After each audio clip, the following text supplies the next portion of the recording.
7 ગુજરાતનો અવાજ। નમસ્કાર દર્શક મિત્રો, i7 ન્યૂઝ ગુજરાતીની સાથે હું છું આપની સાથે પાયલ બામભણિયા। તો જોઈએ આજના મહત્વના સમાચાર।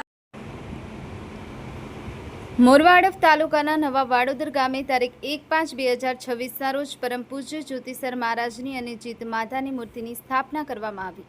મળતી માહિતી મુજબ મોરવા હડફ તાલુકાના વાડોદર ગામે કાનગર મહારાજના પરમ પૂજ્ય જ્યોતિસર મહારાજના મંદિરે દાહોદ જિલ્લાના સાંસદ સભ્ય શ્રી જસવંતસિંહ ભાભોર, પૂર્વ મંત્રી શ્રી નિમિષાબેન અને માનગઢ ધામના મહંત શ્રી રામચંદ્રજી તથા પારગીના સાનિધ્યમાં બેસતા જેઠની પૂનમના દિવસે વાડોદર ગામે પરમ પૂજ્ય જ્યોતિસર મહારાજની અને જીત માતાની મૂર્તિની સ્થાપના કરી દિવસ દેશ દુનિયામાં ધર્મ ભક્તિનો સંદેશો આપવાનો પ્રયાસ કર્યો।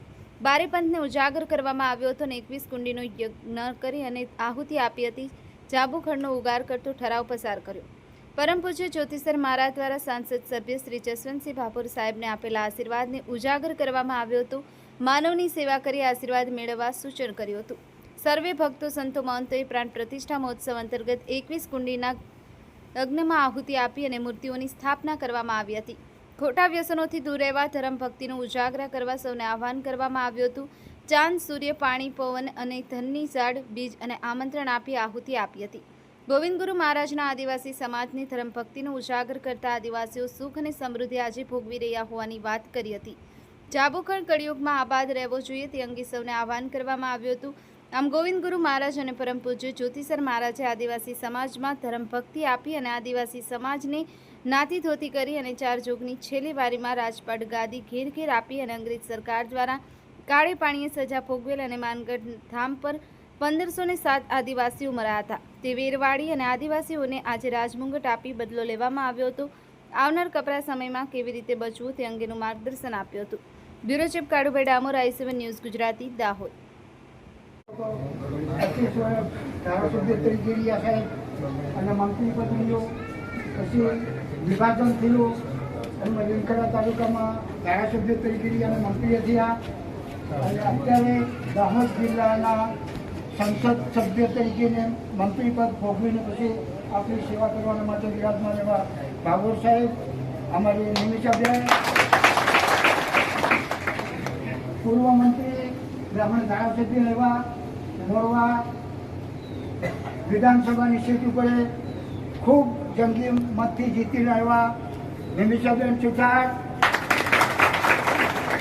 અમે નવા ચૂંટાયેલા એવા તાલુકા પંચાયત અને જિલ્લા પંચાયતના સભ્યશ્રી અને દરેક સંતો સાધુઓને મારી રજૂઆત કે પ્રાર્થના, અમે તો દુનિયાના અંદરમાં 12 તો પંથ ચાલે પણ 12 કરતે એક દવા છોકરા મૂક્યો તો 118 પંથ થઈ એનો મુખ્ય પહેલો પંથ કબીર સાહેબ, બીજી વખતના સ્વામિનારાયણ, પછી ઘણા પંથો ચાલ્યા। તો આપણને આ દેશના માટે અને સમાજના માટે જેને બલિદાન આપ્યું એવા ગુરુ ગોવિંદ મહારાજ ખૂબ આપણી આદિવાસી સમાજને બદલે જેલમાં જ્યાં કાળા પાણી જ્યાં ફાંસીનો પંદર આંગળથી કપાડી એવા સંત મહાન પુરુષની મૂર્તિ ગઈ સાલમાં પ્રાણ પ્રતિષ્ઠા કરીને આપણે જેને ભજી રહ્યા આજે લૂલો લંગડા આંદોલન બેરા ટોટા પાંગડો સજ્જવી રીતે એવા પરમ પૂજ્ય જ્યોતિસર મહારાજે આપણને બધાને તોડાવાળા ગુજરાત રાજસ્થાનથી 3 રાજ્યના સંતોને અને ભાભોર સાહેબની પહેલાં 29 વર્ષની ઉંમર હતી જઈને રજૂઆત કરી કે ધારાસભ્ય તરીકે ટિકિટ મળી એ ભાજપમાં બારસી વહાણ ઠોકીને કે જેટલા વખત ઉભો એટલા વખત જીતી જેમ કરીને એમને વહાણ ઠોકીને અને આશીર્વાદ આવી રહ્યા। આશીર્વાદના અનુસંધાનમાં આપણા દેશમાં આપણી આદિવાસી સમાજની સેવા કરવા માટે ખૂબ એને પ્રયત્ન કરેલો અને હજુ કરવાના છે। તો સબ સંતોની મારી રજૂઆતનો પ્રાર્થના, ભક્તિ, ભણતર, નીતિ, બુદ્ધિનો ખૂબ વિકાસ કરવો અને હમણાં મોબાઈલ બોલે, રેડિયા બોલે, માઇક બોલે 45 55 ડિગ્રી ઉપર સૂર્યનારાયણ દશા ઉતર્યા છે। તો અમે પાવાગઢ ગયા તો પાવાગઢમાં કાશી વિશ્વનાથ, હરિદ્વાર, જગન્નાથપુરી દરેક જગ્યા ઉપરથી સેવા પૂજા કરવાની 24 કરોડ આહુતિ પાવાગઢ ઉપર આવીને હમણાં 25 કરોડની આહુતિ ચાલે છે।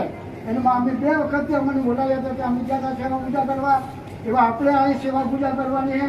આ દેશના અંદરમાં દેશનું રક્ષણ થાય, હિન્દુ ધર્મનો વિકાસ થાય, કરોડ કરોડમાંથી ઉગાર થાય। જ્યોતિસર મહારાજે આપણને કીધેલું હોય કે સંતો સાધુઓ ઋષિઓ મુનિઓ શાસ્ત્રો જેટલા જાહેરાત કરે એ જાહેરાત આપણે આના દેશનું રક્ષણ કરવાનું હોય એવો આશીર્વાદ આવી જાય. એટલે આપણે બધા બધી રાજ્ય રક્ષણ કરવા આપણે પેલી ઢાલ હે નાની એટલે ઢાલને લઈને આપણું લડવું કે આ દેશના અંદરમાં વિકાસ થાય, દેશનું રક્ષણ થાય, દેશમાં કોઈ દાબ ન લાગે. ભલે સદગુરુ હવે નિમિષે